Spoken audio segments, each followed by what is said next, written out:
Hi, yeah, my name is Zach, and I am the lead Imagineer heading up the EPCOT transformation project.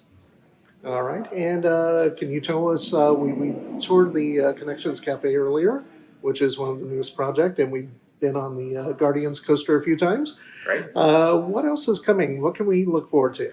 Well, as you mentioned, two of our upcoming and most recently launched our elements of EPCOT. And for me, what's really exciting is that this EPCOT transformation is one of the largest transformations that we've ever undertaken for a Disney park. So the scale, and it's over multiple years. And what's great is we get to see pieces roll out over time, and we're continuing to see that now. And for me, when I first got into this assignment six years ago almost, one of the first challenges we tackled was how do we bring, what are the kinds of elements we're going to bring forward that are unique to EPCOT? What is the voice, what is the personality that many fans of EPCOT know and love and feel? But how do we bring that and then marry it with folks who maybe haven't experienced EPCOT for the first time? One of our main goals was we want to make EPCOT a must-see experience, must-see destination as part of your Walt Disney World visit. And to do that for as many fans as possible, including families. And so when we looked at, again, that unique EPCOT storytelling and the types of experiences and the stories that we have available to us, we ended up crafting a collection of things that have been rolling out that we feel like bring not only must-see kind of new types of experiences, but they actually deepen the storytelling that EPCOT is uniquely positioned to offer. And for me, the way we talk about it is EPCOT is about the magic of possibility and the possibility that's inspired us. This is a park about humans, about things that resonate with us. And that underlines is a thread that runs through all of the storytelling. Now, I noticed going through the Connections Cafe earlier that one of the things about the old Communicore and Interventions, those spaces that existed prior to it, is that they were kind of insular. They were very concrete, very sealed off on the outside. Now they're very open. The seating area goes around the interior kitchen space so that everybody is sitting on the outside with a view of the park, a view of these beautiful gardens out here. How is that going to carry forward with the future developments, especially in the World Celebration area at the center of the park? Yeah.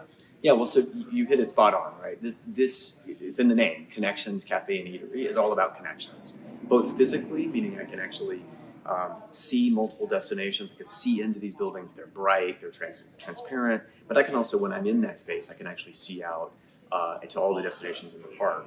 And conceptually, we said, what are the things that makes, again, the unique EPCOT storytelling connections is people around the world gathering around food, when having meals together, talking, sharing, that communal time is the thing we're celebrating. And you see that actually captured in one of the largest murals we've ever created called Global Gathering, which is a 160-foot long mural that defines the back of that space. But as part of World Celebration, which is one of the new neighborhoods, it's actually the largest space that we're transforming. And EPCOT, the rendering of it here, our goal really is to bring all of those spaces together. So the idea of connection. We have Connections Cafe here, we have a creation shop, we have a brand new Communicore Hall, which we just announced, as well as Communicore Plaza, which is adjacent to that space. And this is the first purpose-built facility that we've ever created right at the heart of the park for our International Festival program. We also have Journey of Water, inspired by Moana, which is actually in our World Nature neighborhood, which is adjacent to World Celebration. But one of the big ideas, to your point of connection, was that first we wanted to create a place of arrival.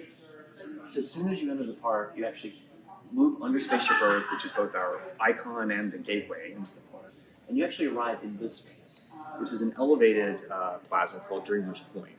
And in Dreamers Point, we will have in the future our statue of Walt Disney. And this is the first time we've actually been able to bring Walt into the park that he envisioned. And our inspiration was the Walt of the era where he was dreaming up the original idea of EPCOT. And so it'll be a great photo moment. It's a way to capture him as almost our original dreamer.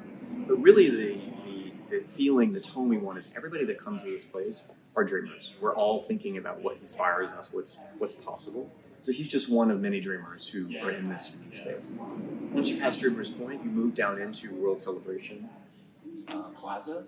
And so this is some views that describe what that experience will feel like. This is showing an example with Food and Wine Festival activating the space. So we've got a beautifully landscaped series of gardens and plazas that that each festival can be overlaid and take on different characteristics.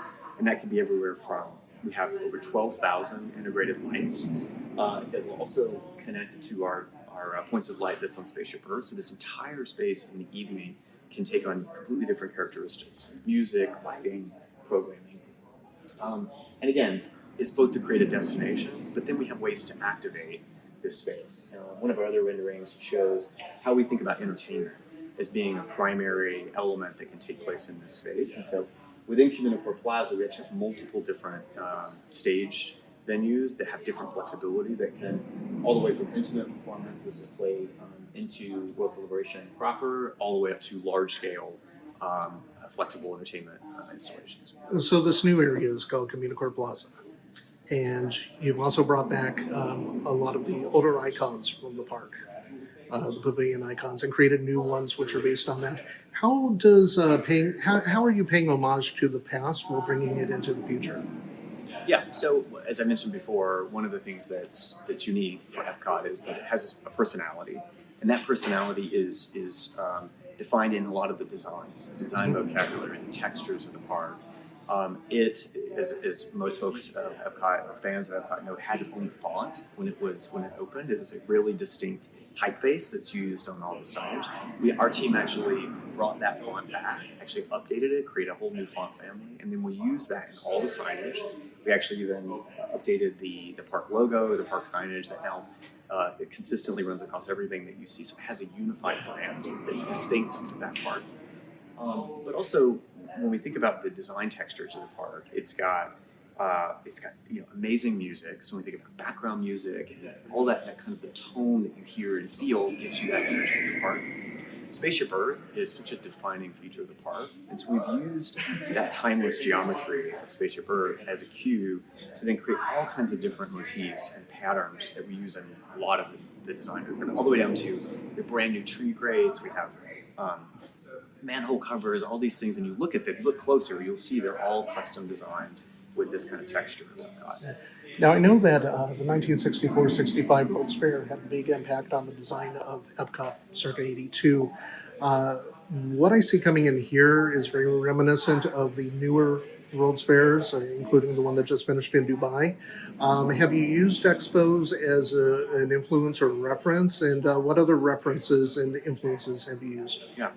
Yeah, so I mean, for us, we're always inspired, and again, EPCOT is a park. It's about what's possible, but it's also about connecting to the world, the global community. And so when folks come to this park, I think there's a couple of things that really set it apart. One is, I mentioned the festival programs earlier, so this has become like a defining feature of EPCOT. That when I come, depending on the season, I get different types of food, I get different types of experiences, I get different elements of art and decor.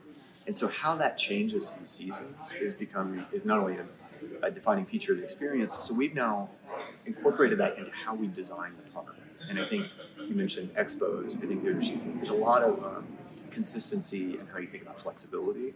So how do you design a place that feels warm, welcoming, that gives you a lot of different ways you can use it and different ways to bring it to life?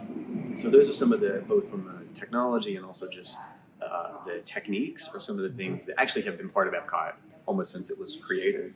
But we continue to improve on those elements as we evolve the design. And this is an evolving process then in terms of the development of EPCOT. So this is a decade, if not multi-decade, project that we're looking at. Well, all of our parks are an ongoing evolution. And Walt had a great quote that we always talk with our team, which about EPCOT. He said, "EPCOT will always be in a state of becoming." And for us, that's never more true than what you see now. And even this moment, this transformation, we're setting the stage for the next 50 years of this site and this park.